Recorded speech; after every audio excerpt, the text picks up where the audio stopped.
Jody pinasilip ang lock test nila ni Jericho. Kinakabahan pa rin ako. Kung bago ka lang sa channel na ito, huwag kalimutang mag-like, share, comment, and subscribe. At huwag kalimutang pindutin ang notification bell icon para maging updated ka sa bawat upload nating video. Kakaibang kilig ang hatid ng latest social media post ng award-winning actress na si Jody Santa Maria. Ipinasilip niya sa Instagram ang tila look test nila ng Asian drama king na si Jericho Rosales bilang sila ang bibida sa upcoming revenge series na Lavender Fields. Aminado si Jody na sabik na siya sa bagong project pero nakakaramdam pa rin siya ng kaba. Stepping in the room filled with familiar faces, a new ones too has brought me excitement to me. Kinakabahan pa rin ako at the same time, excited for #LavenderFields.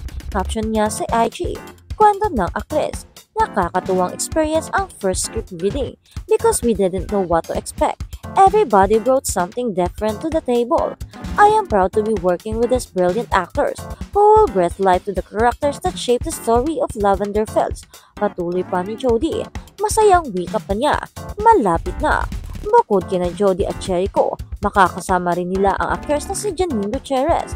Samantala, ang Lavender Fields ang magsisilbing television comeback ni Jericho makalipas ang 6 na taon. Nauna nang inanunsyo ng Dreamscape Entertainment na ang gagampanan ng aktor ay bilang si Tyrone De Vera. Sa isang interview with ABS-CBN, sinabi ni Jericho na very excited na siyang mabalik telebisyon matapos ang matagal-tagal niyang pagpapahinga sa showbiz. For me, timing is everything.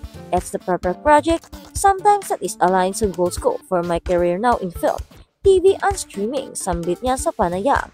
Kung maaalala, taong 2019 pa na muling bumida ang Asians drama king sa melodrama sa halik kasama sina Samuel B., Ian Santos at Yam Concepcion.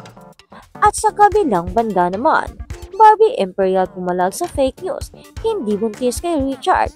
Hindi pinalagpas ng actress na si Barbie Imperial ang lumalabas na chikang na siya raw ay buntis at ang ama umano ng kanyang dinadala ay si Richard Gutierrez.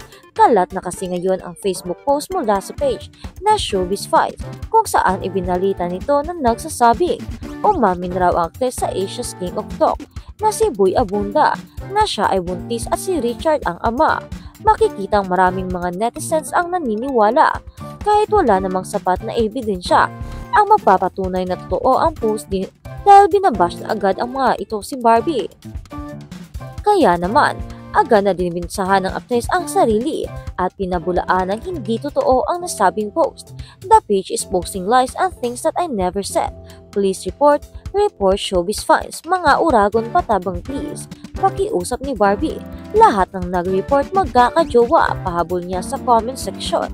Marami naman agad ang nag-report sa naturang page at napag-alaman na hindi lang fake news patungkol kay Barbie ang kinakalat ng naturang page dahil may mga ibang balita rin tungkol kila Catherine Bernardo. Matataang matapos mapabalita na hiwalay na sina Richard sa asawa nitong si Sara Labati ay naling ito kay Barbie matapos lang maispatang magkasama sa iisang bar sa Alabang. Kamakailan lang rin nang mamataang magkasama ang dalawang mamasyal sa South Korea nitong Mayo 2024. At sa kabilang balita naman, Carla sa isang netizens, sige ikaw na magdedesisyon para sa pamilya namin. Nasulat namin recently ang latest update ng matikang actress na si Carla Estrada tungkol sa kanyang bahay sa Quezon City.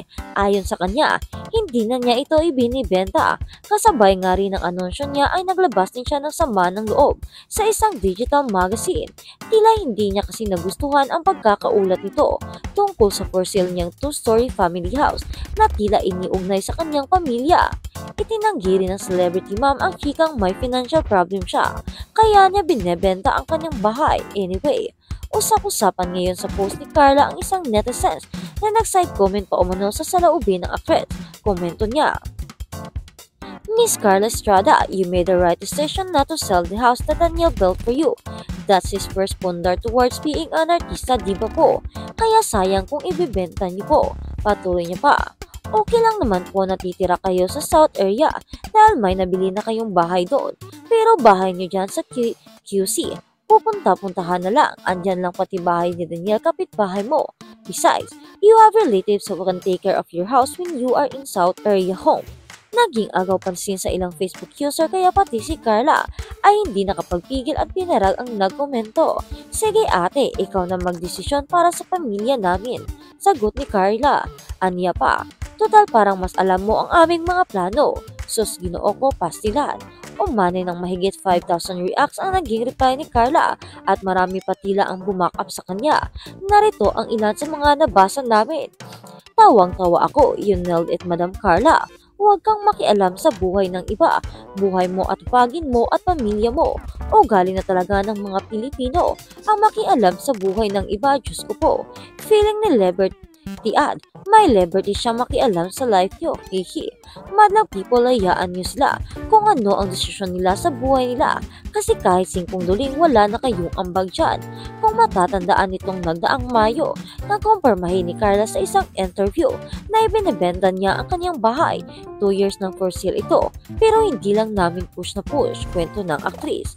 Paliwanag niya pa, kapag may gusto lang tsaka mamimili ako kung sino ang pwede dahil syempre ako talaga nagagandahan sa bahay ko na ito pero masyado nang malaki para sa akin mag-isa. Dagdag pa niya, gusto kong mag-south ngayon kasi nandoon mga friends ko andin para sa akin.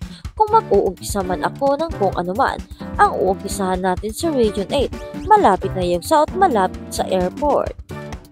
At habang sa kabilang balita naman, Lara itinangging hiwalay na sila ni Marco. Itinanggi mismo ni Lara Kigaman ang kumalat na isyong hiwalay na sila ng asawa. Nag-post umano si Lara sa kanyang IG. Minsan kailangan mong lumayo para makita mo ang tunay na halaga mo. Huwag kang matakot mag-isa kasi doon mo makikilala ang sarili mo. Paliwanag ng dating beauty queen. Naugat ang haka-haka sa TikTok na hiwalay na sila ng kanyang asawa dahil sa kanyang larawan na may nasabing caption. Say pa niya, ipinadala ito ng kanyang mga kaibigan na pinagpipistahan ng marami. May nasinungalingan ni Lara na kanya ang post at matatag pa rin ang kanilang pagsasama ni Marco. Bakit ba gusto niyo kaming maghiwalay? Pabirong sabi nito sa caption ng post niya. Pero minsan lumayo talaga ako.